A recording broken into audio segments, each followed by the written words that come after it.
My name is Bill Troop. I work for Zipp Speed Weaponry here in Speedway, Indiana, and I'm going to show you how to glue on a tubular tire. First, we'll start with what we need. We've got a tubular wheel, in our cases a Zipp 303 wheel. We've got a tubular tire, in this case a Zipp Tangente 23 tire. For our purpose, our valve stem is already going to be attached, and we've got our Teflon tape underneath as well. Glue, we're going to use Vittoria Mastic glue. A Tubi brush that'll allow us to apply the glue. Now the first step that we're going to undertake is to stretch the tubular tire. So we'll begin with everything unglued, and we're going to start by pre-stretching our tire. That way when it's finally time to mount the tire, it's going to be a lot easier.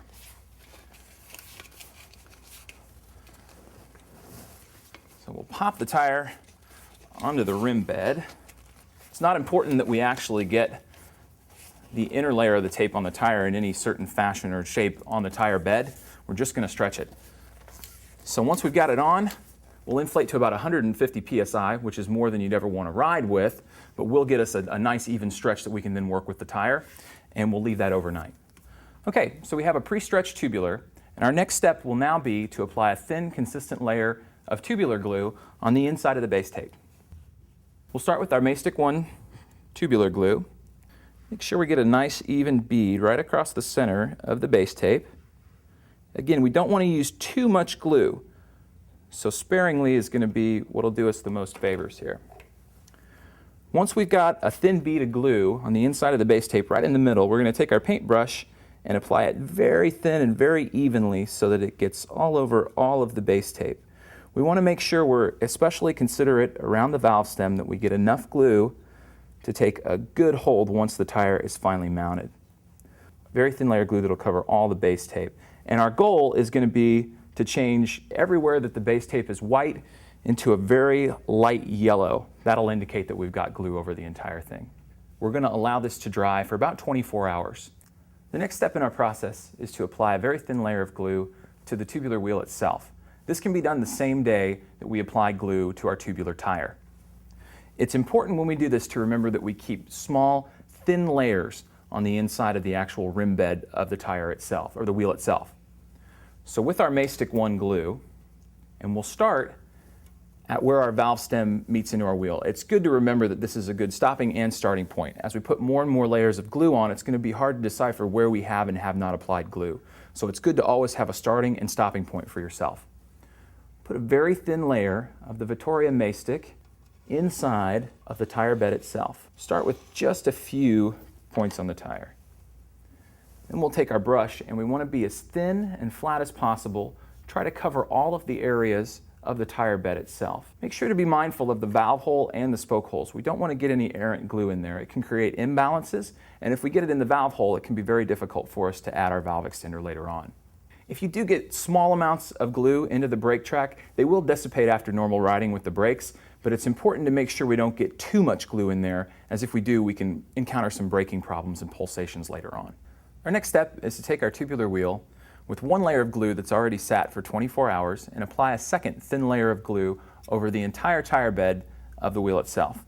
This is when it becomes most important that we find a starting and stopping point. Since we've already got glue on the inner tire bed, if we're not sure where we stop and where we start, it's impossible to tell if we're going to overlap or not once we get to the end. So we'll begin again at the valve stem like we did before, and we'll apply once again a very, very small, very thin layer of the Vittoria Mastic 1 that will allow us to cover any spots that we might have missed, and also to still dry quickly enough that we don't get any bumps when we mount the tire. Just take a few segments at a time so we ensure that the glue doesn't dry in the middle.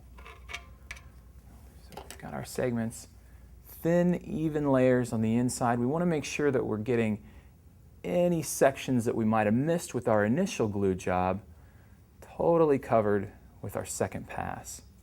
Again, make sure we don't get any glue inside of the nipple holes, and we want to make sure that we don't get any glue inside of the valve stem hole.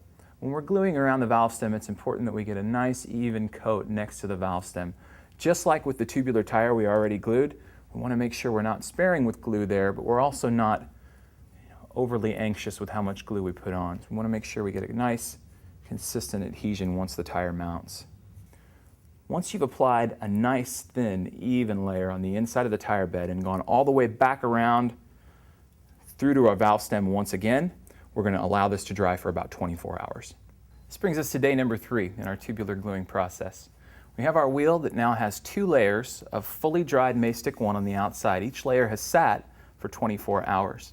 Our goal now is to put on yet another thin layer around the entire tire bed of the wheel itself. Once we do this, we're going to then just allow it to sit for about 4 to 5 minutes before we physically mount on our tubular tire. So again, a very thin layer on the inside of the tire bed. We'll look once more for any spots that we might have missed during our first 2 gluings, though we probably won't find a lot. We're looking for a thin, even, consistent layer that again doesn't cover any of the nipple holes or the valve hole itself. Once we've done this, we're going to allow this layer only to sit for about 4 to 5 minutes before we take our tubular, which is already dried with glue and is now sat for about 2 days, and apply it to the outside of our very quickly drying layer of Mastic that is now our 3rd layer on this wheel. This is the final step in our tubi gluing process. We now have a tire with a fully dried layer of Mastic 1 from our first day on the inside of it.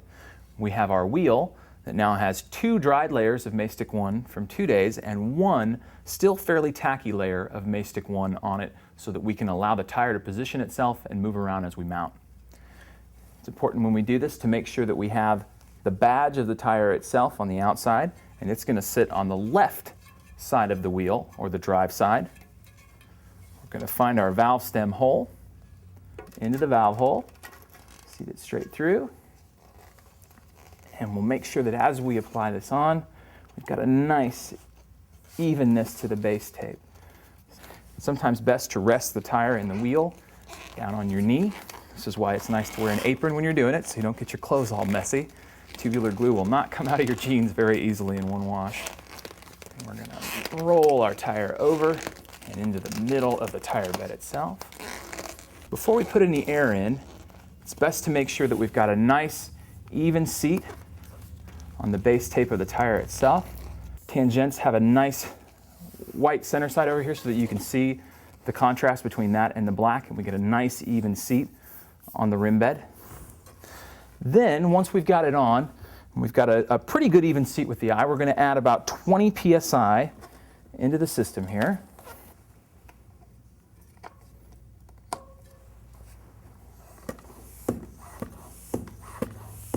So that as we complete the rest of the process, we've got a nice round tire without any flat spots or any hops. We can move this with our still fairly wet tubular glue from side to side, get a good evenness to the base tape. And once we're on, we're going to make sure that the valve section of the tire seats very well into the valve hole section of the rim. And we're going to go ahead and press that in. Make sure that it really seats in there. And once we've got that, we can now give it a spin to make sure everything's even. The nice thing about the Tangente tire is that there's a flat center section with dimples on the outside. So when we look at this against the light, we'll be able to tell very quickly and easily if there's any side-to-side moving where we didn't get an even seat, or if there's any hop up and down where we had maybe just a little bit too much glue one place or another. Take a nice even look and make sure that our flat section of the tire is centered right on the wheel and that there's no hop whatsoever. Go back to our pump and put about 150 psi into the wheel. This is why it's important that we leave that final layer of glue a little bit wet on the outside of the rim bed. What that's going to do is as our tire fully inflates, it's going to finally take its final shape, and that little bit of wet glue will allow the tire to conform to the rim surface. Take one more good look. Make sure that everything's fully centered. There's no hop, no lateral play, and everything's ready to go. I like to allow my tires to sit for about 2 days so that they can fully dry before I ride them.